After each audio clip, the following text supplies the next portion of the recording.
Right, good morning. I've never been up here on this bit before. I'm going to fall off this, aren't I? I've got to get used to this. If I get too close to the edge, just say something. Got some challenges for you this morning. I hope you're up for this. What I want to do is to put at the focus, at the center of this message, a guy that I wrote about in the church magazine about 18 months ago. And he's a guy called Gehazi. And he's a servant of a big-name Old Testament prophet called Elisha. Now, to call him a servant is a little bit of an understatement, because he's more of a kind of right-hand man, an assistant. In fact, there's some suggestion that possibly it was in his destiny to be the successor to Elisha, in the same way that Elisha had succeeded from Elijah. Perhaps this was Gehazi's destiny. Whatever it was, this guy is an upfront, in-your-face believer. Everybody knows what he stands for. He's not some kind of backseat guy that you think, where is he? No, he's at the center of things. If we can update him to the 21st century and he was in our church, we could call him Gary. And Gary would be the assistant pastor, a deacon or an elder, something like that. He'd be heading up the evangelistic outreach in Blackburn. You know, he's a guy who's always here. He's been around. He's a pillar of the church. In his workplace, he's the office Bible basher. Oh, don't get Gary started on religion. He'll never let you go. He's banging stuff out on Facebook. In other words, Gary would be a face. He'd be a person who everybody knew. He was at the center of you knew what Gary stood for, just like Gehazi. Trouble is, with Gehazi, he's not right. There's something wrong with him. He's carrying something. And some people can see it. There's a story, let me put this up here, in 2 Kings chapter 4. I'm only going to summarize it, because it's a great long chapter. 2 Kings chapter 4, the story of the Shunammite woman. Now, the Shunammite woman from this area called Shunem is a friend of Gehazi and Elisha's, and she looks after them. She and her husband look after them when they're in the area. And she has a son who dies. One son gets sick and dies. But she's still convinced that Elisha will be able to help, will be able to raise him from the dead. So she goes in search of Elisha. Elisha sees her coming from a distance and sends Gehazi down to meet her. Gehazi runs down, stops her, and says directly, "Are you okay? Is your husband okay? Is your son okay?" Now she looks at Gehazi and says, "Yeah, everything's fine." Swerves past him, runs up to Elisha, throws herself at his feet, and then tells him the truth. And this winds Gehazi up. He's annoyed. He tries to drag her away. I guess his pride is hurt. His ego's dented. Why did she lie to me but tell Elisha the truth? And I would imagine that moment when she stood in front of Gehazi and he said, "Are you okay?" she must have looked at him and thought, "I'm not, but I'm not telling him. I don't trust him. Something's not right here." It happens, doesn't it? Sometimes you meet people and you think, it's not what they're saying. I can't put my finger on it. They're just not right. We get this sense. And what often makes it worse is that sometimes sort of other people in authority don't see it, and Elisha doesn't see it. He works with Gehazi every day, but he trusts him. He even sends him off to do God's work, and he does that now. He gives him his staff and says, "Go on, Gehazi, you'll be quicker than me. Off you run to Shunem, lay the staff on the boy's body, he'll be raised up." And Gehazi does. Rushes off. Even though he knows he's not right, he still plows on doing God's work, runs to Shunem, put the staff on the boy's body, nothing happens. Has to go back to Elisha and say, "It didn't work." And Elisha has to go and raise the child up himself. So we sort of know that something's the matter with Gehazi. The Shunammite woman can see through him. His attitudes are not right when his pride is dented. And things are not working in his life. But it's like us sometimes, isn't it? We carry stuff. We carry stuff and we sweep it under the carpet and we don't deal with it. And we just plow on in the hope that somehow it won't matter or else it will go away on its own. But so often things rise up in our lives that confront us, and what was in us anyway comes to the surface. And it does for Gehazi in the next chapter. In 2 Kings chapter 5 with the story of Naaman. Now Naaman is a Syrian general, an Aramean, and Israel are having problems with the Syrians on and off, military problems, little skirmishes and stuff like that. So in that context, Naaman is an important man. But he's got his own problem, medical problems. He's got leprosy. And one of his servants says, swallow your pride, go to Israel, consult Elisha, he'll tell you how to get clean. And he does. He tells Naaman to go and dip himself in the Jordan River 7 times, and on the 7th time, fine. And that's what he does. Comes up the 7th time out of the Jordan River, leprosy gone. So he's overjoyed. He goes back to Elisha, wanting to thank him. And he goes to Elisha, and he says, I recognize there's no other God than Jehovah. I will never worship any other God than the God of Israel. So he's a convert. But before he sets off to Syria, back to Syria, he turns to Elisha and says, how much do I owe you? What can I give you? Now Elisha looks at him and says, I want nothing.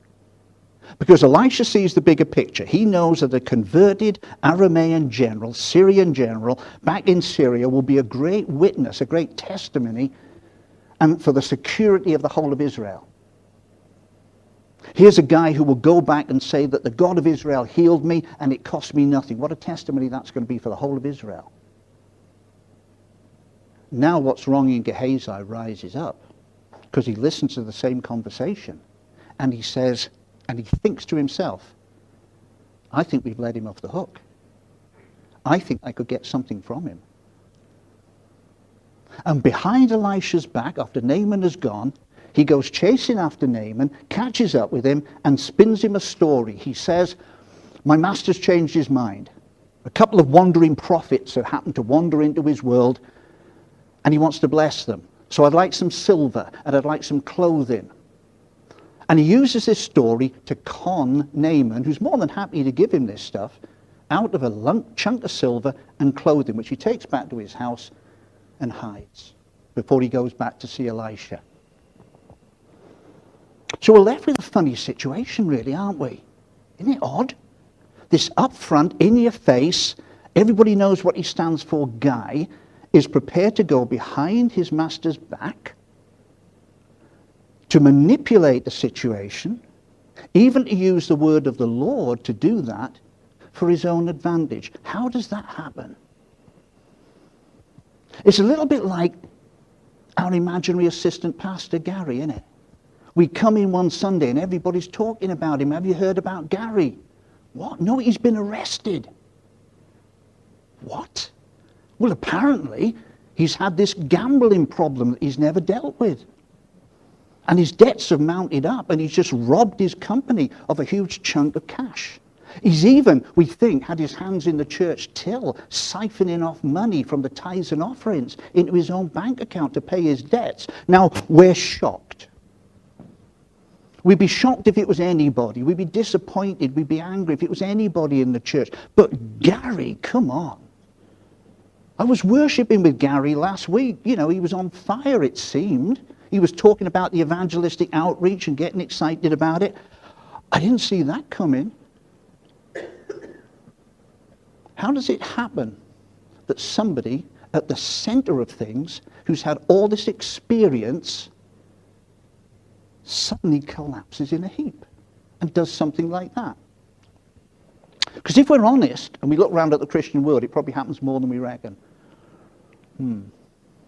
See, we're used to the idea of big ministries collapsing, aren't we? The big American TV evangelist caught in the midst of some kind of financial fraud. Or these guys with these huge churches out in the Far East, you know?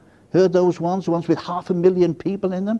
Guys like Yonggi Cho, Kong Hee, both recently locked up for embezzling millions of dollars from their respective church bank accounts. It's embarrassing, but we get used to it.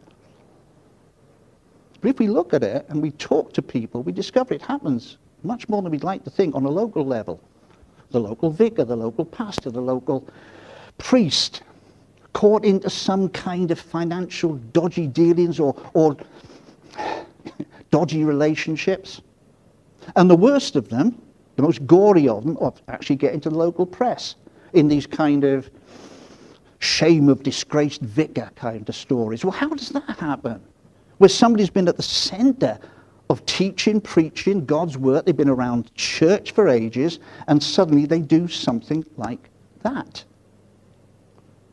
And again, if we look kind of lower down, at grassroots level, it happens again. We've seen it over the years since I've been a Christian. In the 30 years I've been a Christian, there are people who've been at the center of church. Suddenly you look around, they've gone. Where have they gone? I don't know, they just wandered off, had a row with somebody. And they trogged off somewhere down the line. You bump into them, and they think, I'm not doing with all that stuff anymore. How do people at the center of things, we're not talking about people who kind of flit into church for a couple of weeks. You know, there's lots of those we've met. People who will come into church, give God 2 or 3 weeks to sort their problems out. And when he hasn't done that, they think, this Christianity doesn't work, and they're off. No, people who have been planted, it would appear, in church. We've seen it with young people.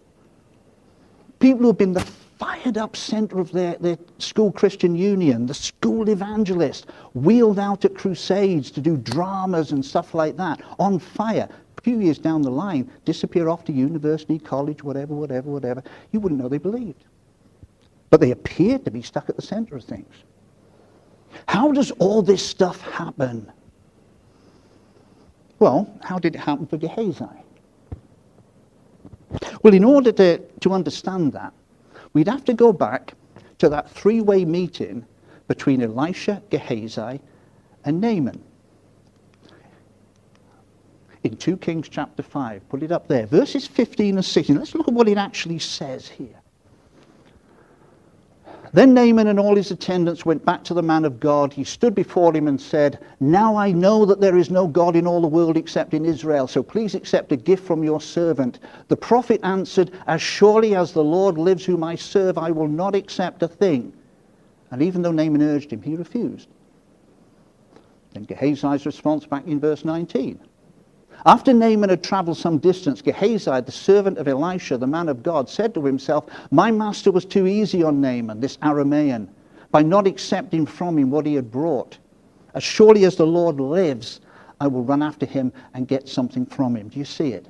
See what's going on there? Here's two men who have walked side by side, who have shared the same experiences, faced with a situation that's exactly the same, and they both do things in totally opposite ways. Although they've walked side by side, just like our imaginary Gary's done. He's worshipped the same worship. He's sat under the same teaching. He shares the same vision. Well, how does he go in a different direction? Well, here's two men, Elisha and Gehazi. And they've stood shoulder to shoulder, and they've seen the same things. They can both put their hands up and say exactly the same words. As surely as the Lord lives.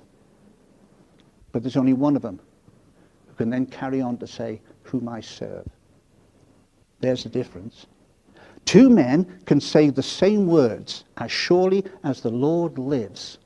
But only Elisha can add to that sentence the phrase, whom I serve. There's the difference. See, it's the same for us. We can all, if we're Christians here this morning, if you've been around church for any amount of time, you can put your hands up and say, as surely as the Lord lives. We can all do that. It doesn't mean we believe in the existence of God. That's taken for granted. It means that we believe, sitting here, every one of us, that the Lord lives. Because we bought the whole package. We know that we have a sin problem, that God came to earth in the form of Jesus to die on a cross for. We get it. When we take communion, we won't be looking at that wafer and that juice and saying, what's all that about? We know it's a representation, a reminder of a body broken for us, blood shed for us. We get all this stuff, don't we? As surely as the Lord lives. Salvation by grace, not by works. I get forgiveness, I get redemption. I understand all this stuff. We can stand alongside Gehazi and say, as surely as the Lord lives. Are we equally sure that we can stand alongside Elisha and say whom I serve? Are we as confident that we could say that? There was no challenge thrown out. And I'm into challenges. There's a lot of challenges coming up here, and this is the first. There's a challenge that was thrown out when I first became a Christian that stung me. I didn't like it. And it said this. Kind of imagine that you live in a police state where serving the Lord is illegal. And one morning your door gets kicked in, and in come the religious police who handcuff you and haul you off to stand in a court where a stern-faced judge looks at you and says, I accuse you of serving the Lord. Would there be enough evidence to convict you? Would they actually have enough evidence to convict you of that charge? You're not charged with believing that God exists, or even the nuts and bolts of it. No, you're charged with serving the Lord. Would there be enough evidence to convict you? Now, when that was thrown at me, that stung me. I didn't like that at all. I thought, I'm not having that. That hurt. Until I stepped back from it and think, that's a perfectly legitimate challenge, that. If I was standing in a court accused of serving the Lord, would I be found guilty, or would my slick-talking barrister be able to talk me out of it? When the prosecution say, let's read this guy's church attendance, 95% Sunday morning church attendance. Would my barrister be able to step in there and say, yeah, well, hang on, that doesn't prove anything. Just proves he believes this stuff. It's a routine he gets into. He comes in, spends 2 hours in church, doesn't let anything change him. Doesn't change anything that he feels. He just leaves the same as he went in and just goes back off into his world again. No, it doesn't prove it. Would I be found guilty, or would the charge be dismissed on the grounds of insufficient evidence?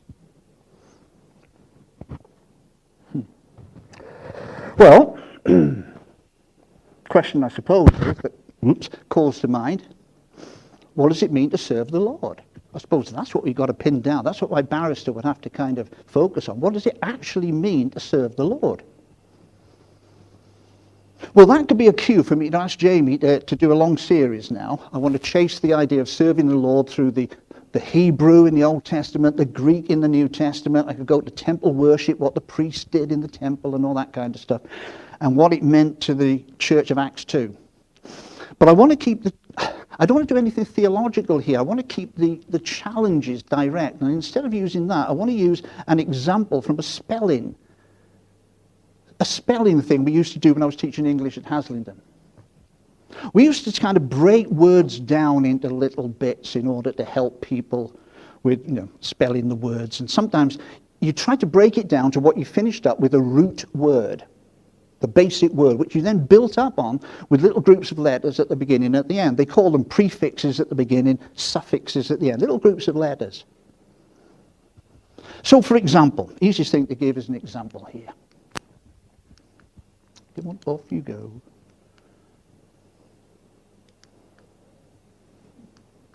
Uh-oh. This will be better if I can put it up. Can we get the next one up? Oh, let's go that way. That's all right. Lovely. Thank you. Take a word like music. 5-letter words. Very few kids had a problem with spelling music. It's dead simple. But if you came to a word like musician, a number of kids would put an SH in there because that's a sound that they heard. So you try to explain, no. There's the root word music, which you can spell. You just add a suffix, standard suffix, IAN. You bang them together, musician. Nothing changes. It's dead simple. There's no reason to change anything in the middle of it. But of course, then you go on to say, well, hang on, that little suffix, those groups of letters at the end make a difference. They change the word. What's the connection? What does it do to the word? Because sometimes that happens. Like UN at the start of a word reverses it. Happy, unhappy, natural, unnatural, reverses it. What about musician? What's the connection between a musician and music? What's a musician? Well, it's not somebody who can play 3 chords on the guitar and sing in the shower. I can do that, but I'm certainly no musician. Neither is it somebody who has a large record collection or goes regularly to concerts, though a musician might do those sort of things. No, when you declare, I am a musician, what you're really declaring is that that core word music lies at the center of who I am. It's what I do. I'm not somebody who does something important over here and dabbles around with a bit of music over there like a hobby. No, to say I am a musician means it lies at the center of who you are. It defines you. You express yourself through. It's your job to put it into practice. That's what you do. And what's more, you find the fullest expression of that when you put it into practice with and for the benefit of other people. That's when it all makes sense. So why musicians get such a buzz out of playing together or performing their music on the stage. It's where the whole business makes sense. It's what happens when you put IAN onto the end of a word. It's the same when you put it onto the word comedy. I know you drop the Y for spelling purposes, but it's the same thing. A comedian's not somebody who has a sense of humor or reads funny books. It's somebody who has within them the desire, burden within them to make somebody laugh. Similarly, physician is not somebody who studies medicine. It's somebody who wants to be intimately involved in the healing process out there, which therefore, of course, because you know where this is going, gives you a clearer idea of what the word Christian means. When we say, I am a Christian, we're not saying I've got a large collection of worship CDs, or I've got a library full of books, or I study it, or I go to a regular concert every Sunday morning in a place called a church. We're not saying that, although a Christian might do those things. Now, what we're saying is that root word is at the core, the center of who I am. It defines me. I'm not a teacher who happens to be a Christian. I'm a Christian who happens to be earning their living because that's necessary by teaching. I'm a Christian. It's at the center of who I am. It defines me. I express myself through it.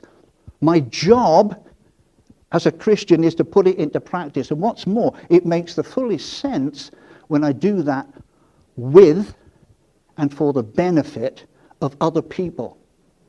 Otherwise, it doesn't make any sense. No musician is going to be impressed if I keep practicing the guitar and say, now I'm a musician because I'm the most brilliant guitarist on the planet, except I only play in a soundproof room in my house because nobody is ever going to hear me play. No musician would make sense of that. What's that about? The secret musician? No, you're just indulging yourself in your own little room for your own little benefit.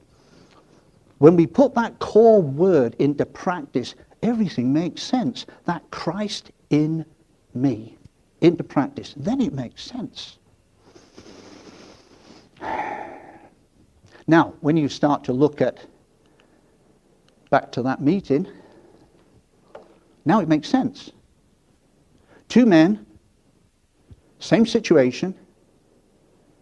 One serves and interprets it. How can I take this opportunity and give it away? The other looks inward and says, how can I keep it? What's in it for me? One looks out and serves.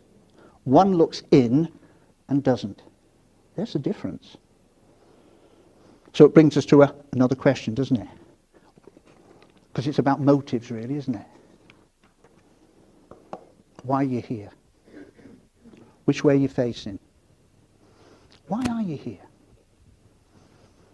Now, Jamie, I've got to flatter you here, but it's not really flattery, because I think Jamie has stood on this platform and asked that question directly. Why are you here? And he's the only pastor I've ever heard in 30 years who's asked that question. The most of the pastors that we work with, certainly the last lot, wouldn't dare ask that question, why are you here? Because they'd be afraid of the answers they'd get. People might scratch their heads and think, I don't know really, I'm kind of here to enjoy myself because it's fun, because there's good coffee. It's lights flashing, all singing, all dancing. My mates are here. They might realize if they actually pondered that question that I'm here for a lot of reasons, but none of them seem to have very much to do with God. So I'll ask the question then. Why are you here? Which way are you facing? Now, most Christians, if you ask them that and they want to give a spiritual answer, would probably say something like, I'm here to worship God. And that just defers the question. Why are you here to worship God? Why do you want to worship God? God's not going to have a bad day if you don't. He's not got low self-esteem problems. What's the matter with you? Why do you want to do that? It's good, but why? So, we may, I suppose, in this church, since we know our vision, wander across here and say, there we are. That's why I'm here. I'm here to know the Lord as my beloved, as somebody who is near and dear to me. That's what I'm here for. Brilliant. That's why I seek to study his word, to get to know him better. Well, fantastic. I can't argue that one. If that's what your answer is, I'm here to know the Lord as my beloved, to study his word, to get to know him better. That's brilliant. It's good, but it's not Carling. Now, you'd have to know the advert to get that one, but you know what I mean. It's good, but it's not enough. If that's what it is, if that's what you're here for, and that's the full stop, it's good, but not enough. You can stand with Gehazi and do that one, but it's only when you make your way down to the third panel that you can stand with Elisha. When you recognize that we share it in all the world we inhabit, and that's when it makes sense. If I'm simply here to get to know the Lord as my beloved, and somebody says, well, do you know him now as your beloved? Yeah, I do. Well, I might as well finish there. That's it then. I'm the world's greatest guitarist. Nobody's going to hear me play. I'm the world's most together Christian. Nobody's ever going to hear me share my faith. Nobody is ever going to do that. It doesn't make sense unless you reach that point. I've spoken before about the 12-step program, the 12-step program from Narcotics Anonymous and Alcoholics Anonymous and so on. And it's a Christian program. I know it's been watered down lately to cater for people with other faiths, but it is essentially the 12-step is a program of your Christian journey. The first 3 steps are the steps on how to become a Christian. I accept that I cannot do this in my own strength. That's step 1. I recognize that there is a God who can sort out my life and take that chaos and turn it into order. That's step 2. And what's more, I'm going to submit my will to his. That's step 3. I can't accept Jesus as your Savior, accept Jesus as your Lord. The first 3 of the 12 steps. Now, the next 8 steps deal with the nuts and bolts of your faith, effectively. Looking at yourself, telling other people, confessing to other people, sharing it with other people, sharing your problems, forgiveness, perseverance. It's all there. But that only takes you up to step 11. Step 12, am I going to go on? Oh, no, we're going backwards. Step 12 says this. Having had a spiritual awakening as a result of these steps, we try to carry this message to addicts and to practice these principles in our affairs. That's the 12th step. Taking what you've learned as a result of what you've had and carrying it to others. That's when the 12-step makes sense. It's the 12-step program, not an 11-step program. And when you take out the word addicts, and simply replace it with an idea of a world without hope, you get an idea of the Christian journey. It's a great journey up to step 11, but it only finally makes sense when you get to step 12. That's what caps it off. That's what's the purpose in all this. So back to why we're here. Why are you here? We're here to know the Lord as our beloved. For what purpose? To make yourself feel better? Or else to be so full of something that we have no option but to give it away to others, to share it with the people who don't know this stuff. That's why we need God to pour stuff into us so we can give it away, so God can pour more, so we can give more away, so it flows like that. Inlet, outlet, all the time. That's when it makes sense.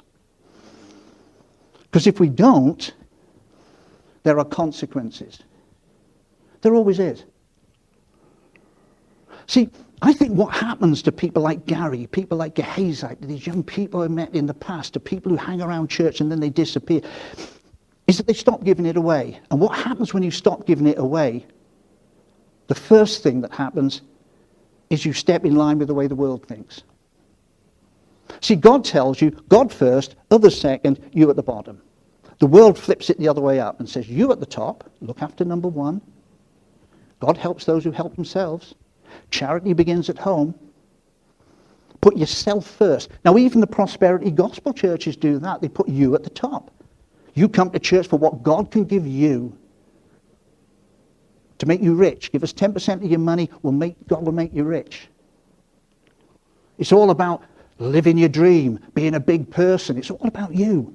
That's why they're so worldly. But when you stop giving it away and you stop thinking of others before you step in line with the way the world thinks, and then you don't become an unbeliever. Gehazi wasn't an unbeliever. He wasn't a hypocrite. He wasn't a fake. He was just somebody who at some point stopped giving it away. And he doesn't become an unbeliever. You just become vulnerable. You know what I mean? You just become vulnerable. You step in line with the way the world thinks, and therefore lots of the other pressures of the world start to make much more sense than they did before, because you're not going against the flow anymore. So the things about materialism and relationships, they make far more sense, because they're in line with the way you brought your thinking. It's the first thing that happens. The second thing that happens is you lose your cutting edge. When you stop giving it away and you start conducting yourself in an 11-step program, not a 12-step program, you lose your cutting edge. It's not that you just give it all up. It stops being so passionate and exciting. I recognize that although all this Christian stuff is brilliant, that when I'm preaching or when I'm going into prison on a Thursday morning, you come to life. And it's not that you're not alive otherwise. You know what I mean? It's just this kind of little extra oomph that makes sense of things. I spoke to a guy last Thursday in prison, a guy called Allan. He's had huge problems, but he's found the Lord, and he's in his mid-20s, and God is turning him around. But I had a bad Wednesday the day before. No particular reason, but just head wasn't thinking right. And I was a bit kind of, And I kind of went in thinking, I was a bit not really feeling up for it. Sat next to Aaron, he started sharing us about how God had turned up this week through Psalm 71, and he'd done this, and we went to the Bible, he looked at that. By the time I'd finished talking to him, I was on fire. Oh, it was brilliant, this. Shared it with the whole group. You just suddenly find that when you're talking about your faith and you're sharing it, something happens, and you start burning. If you don't do that, when you stop giving it away, things become more dull, more ordinary, more routine. And I can say this little bit with absolute authority. Because I'm Gary. I'm Gary. I was never an assistant pastor, and I didn't have a gambling problem. I certainly didn't dip my hand in the church till. No, I became an alcoholic instead. How does that happen? How does somebody at the center of things, Haslingden High School's pet Christian, the upfront guy that people would go to, how does somebody become an alcoholic? What do you think? Wake up one morning and think, this Christian stuff, I think I'll become an alcoholic instead. Of course it doesn't work that way. How does it happen? I'll tell you. You stop serving. You stop giving it away. You start to focus on yourself. You start to focus on your own issues. That's why we need to deal with issues, folks. Not to make ourselves feel better, because they get in the way of the serving, and they get us to focus on ourselves rather than on others. That's what I did. Started to focus on myself. And then bit by bit, you drift away, and your church and your Christianity and God, it just becomes a little bit more ordinary. And you look for other things to give yourself a little bit of a buzz. That's not the whole story, but that's effectively it. You stop serving first. You start looking in at yourself second. And then you drift. And if you drift so far, you fall off the end. And you become potentially a Gary. And if you don't become Gary,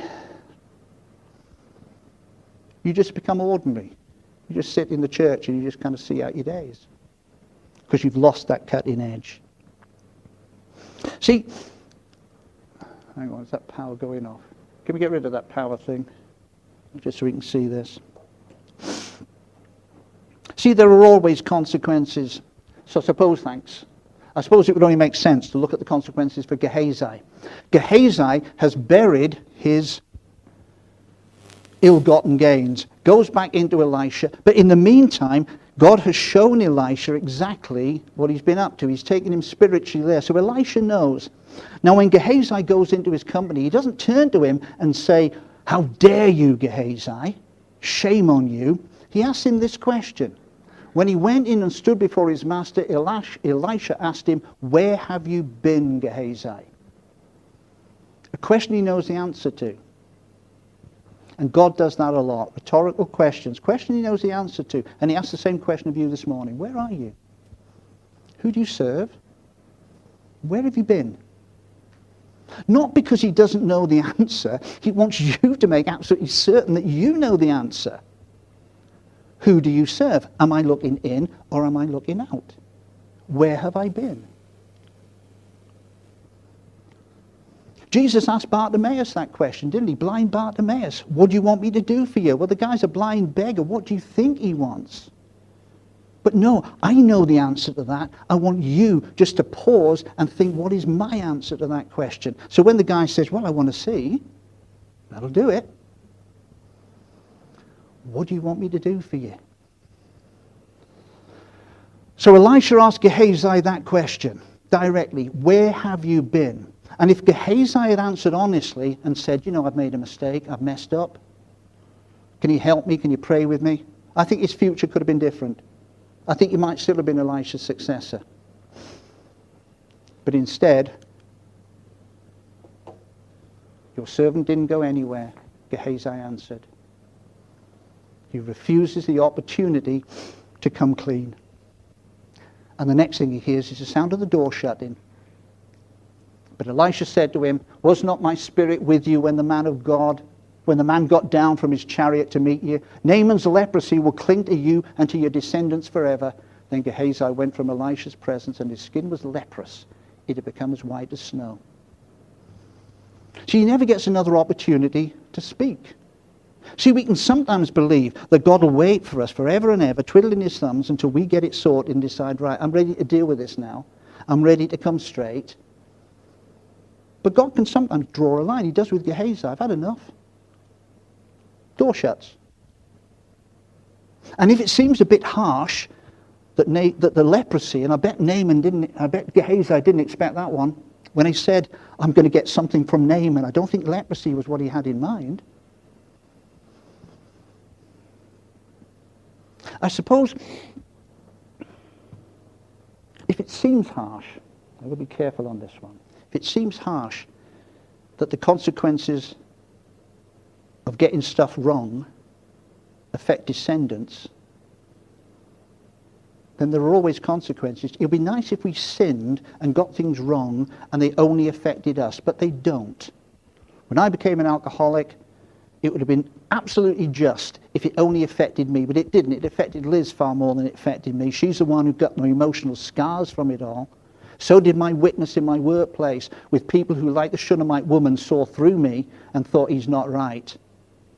And those consequences you and other people have got to live with. You can't turn the clock back. What you can do is pick yourself up and say, I need now to focus. It's only since God put me clean of alcohol 15 years back that God has opened up things like preaching and going into prison. God is gracious. I know that. Believe me, I know that. Can't turn the clock back. There are consequences. And this is not saying, of course, that if you don't do what God says to do, he's going to strike you with leprosy or something. It's not that. But it might be that God swerves you. It might be that the ministry that God was holding on to you, saying, look, I'm waiting for you to come and get this, for you to get sorted and receive this ministry that's going to change the whole of your future. But I've waited so long, I'll give you one more opportunity. Where have you been? Your servant didn't go anywhere. Okay, too late. Give it to somebody else. And it might just be, not leprosy, but missed opportunities that we may know about later. We have to respond to this stuff. Now I'm going to leave it there, I think. I'm going to leave it there. I'm going to let Jamie close us down in a minute here. But before we do that, can I just ask you to bow your heads? And just ask you to bow your heads and let's just pray.